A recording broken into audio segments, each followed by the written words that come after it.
Юу болоод байна? Bentley эргэн жолоочд төвлөрсөн үе рүүгээ шилжиж байна уу? Тэглгүй яхав. Тэгжилж болно. Bentley үргэлжил жолоочд төвлөрсөн брэнд байсаар ирсэн байх ч болно. Жаахан хошигноход манай хэрэглэгчдийн клуб хүртэл Bentley's Drivers Club нэртэй.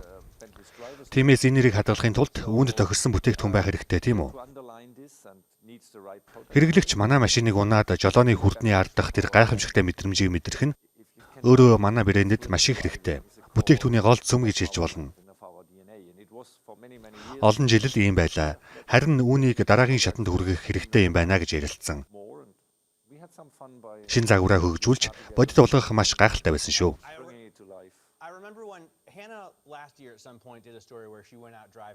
Өнгөрсөн жил л байх. Хана тантай хамт Continental GT Speed-ийн туршилтын жолоодлого хийснийг санаж байна. Таны Porsche-д ажиллаж байсан туршлагаас ч харж болно. Хүн бүр л Франкийг хөгжүүлэх дараагийн загварыг хүлээж байгаа. Энэ загвар таны бичлэн ажилласан анхны загвар уу? Тэглгүй яхав. Үнэн дээр энэхүү төсөл намайг Bentley-д орсон 2 дахь өдрөөс л эхэлсэн. Ажлаа аваад удалгүй Product Round Table гэж нэрлэдэг уулзалт зохион байгуулсан. Өөрөөр хэлбэл инженерүүд, борлуулалт, маркетинг, дизайны баг санхүүгийнхэн бүгд цуглаж шин санаануудыг нээлттэй хэлэлцдэг аль биесны уулзалт. Ихэвчлэн орой болтол үргэлжилдэг хэдэн цагч болох үе би маш нээлттэй уур амьсгалтай. 2 дахь өдөр нь би оролцлоо. Тэгээд Continental дээр юу хийж болох вэ гэсэн санаа яригдж байсан. Миний хувьд үүнийг хийцгээе. Гэхдээ хязгаартан тултал хийцгээе гэж хэлсэн. Мэдээж өмнөх туршлага дээрээ тулгуурласан. Хамгийн сонирхолтой нь Bentley-д тэр бүх боломж угаасаа байсан. Би зүгээр л зөв чиглэлийг нь гаргаад өгөхөд манай хүмүүс юу хэрхэн хийх ёстойгоо мэдж байсан. Цаг хугацааны хувьд ч тэр контентын хувьд ч инженерчлэлийн чадвар гээд бүх талаараа үнэхээр хязгаартан тулгасан. Бүх ажилтнууд маань гайхалтай ажиллаж зөвхөн шинэ машин биш, компанид шинэ уур амьсгал, шинэ сэтгэлгээг бий болгосон. Фрэнк, энэ машиныг V8 хөдөлгүүртэй гэдгээр нь бас хайбрид биш, цэвэр дотоод шаталтай хөдөлгүүртэй гэдгийг онцолж болохоор байгаа шүү дээ. Гэхдээ танай компани цахилгаан автомашинууд дээр ч мөн төлөрч байгаа. Цаашид Bentley цахилгаан машин, дотоод шаталтай хөдөлгүүртэй машины хоорондын тэнцвэр нь ямар байх вэ? Зохицуулалтын орчин, зах зээлд хөрөнгө оруулалт хэрхэн төрөлжиж байгааг харахад хөрөнгө оруулалтаа тэнцвэртэй байлгах нь өмнөхөөсөө ч илүү чухал болсон гэж бодож байна.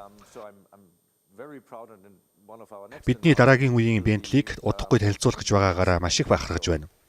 Шин загварын машин зах зээлд гаргана. Энэ бол гайхалтай мэдээ. Цахилгаан автомашин байх болно. Bentley-гийн хэрэглэгчид зэнгэлдэг хайбрид, цэвэр цахилгаан хөдөлгүүртэй автомашинуудад сонголтоо хийх боломжтой. Цахилгаан автомашин нь дараагийн үеийн худалдаа авагчны хувьд гоёмсог загвартай. Технологийн хувьд дараагийн үеийн шинэлэг технологид суурилсан байх тул манай үйлчлүүлэгчдийн хувьд гайхалтай сонголт байх болно. Бидний хизээч бодож байгаагүй Bentley-г хэрэглэгчдэд хүргэх болно гэдэгтээ итгэлтэй байна. Миний сонирхлыг үнэхээр татж байна л да. Bentley-ийн уралдааны машин технологи хөгжүүлэлт гээд олон зүйлсэд анхаарч байгаа. Энэ бүхний хажуугаар тансаг зэрэглэлийн брэнд гэсэн статусаа хэрхэн авч үлдэж байгаа вэ? Тансаг хэрэглээ маш олон янзаар илэрч болно. Тэдгээрийн нэг нь бидний санал болгодог инженерчлэл болон ур чадвар. Энэ нь ялангуяа спорт машинуудад нэн чухал. Учир нь жолоо барьж байх үедээ тэр сэтгэл хөдлөм гайхалтай мэдрэмжийг төрүүлдэг. Би өөрөө Испанд мэргэжлийн уралдааны зам дээр жолоодож үзсэн л дээ. Та өөрөө барьж үзэж байж л тухайн машины нарийн боловсронгуй байдал, арьсан гадаргууныхын чанарыг мэдэрч чадна. Bentley-гийн чанар найдвартай байдал зах зээл дээр маш том давуу тал болдог. Үүнтэй зэрэгцэн технологийн хөгжүүлэлт улам бүр чухал болсоор байна. Гэхдээ технологи дангаараа тансаг зэрэглэлийн автомашин санал болгоход хангалттай биш. Америк нэгдсэн улс Хятадын томоохон тоглогчдыг бид харж байна. Ялангуяа Хятад компаниуд. Гэхдээ тэдний санал болгож буй зүйл бол ердөө технологийн шийдэл. Тэд бол тансаг зэрэглэлийн брэндүүд биш. Энэ л бидний ялгаа гэж бодож байна. Заримдаа хүмүүс үүнийг хольж хутгаж ойлгох тохиолдол байдаг. Бид тансаг зэрэглэлийн брэнд, тансаг зэрэглэлийн спорт автомашин санал болгодог гэдэг утгаараа зах зээлд маш тодорхой байр суурьтай байдаг. Уралдааны замыг хэрэг хурдан тулах вэ гэдэг дээр Porsche эсвэл Lamborghini-тэй өрсөлдөх нь бидний зорилго биш.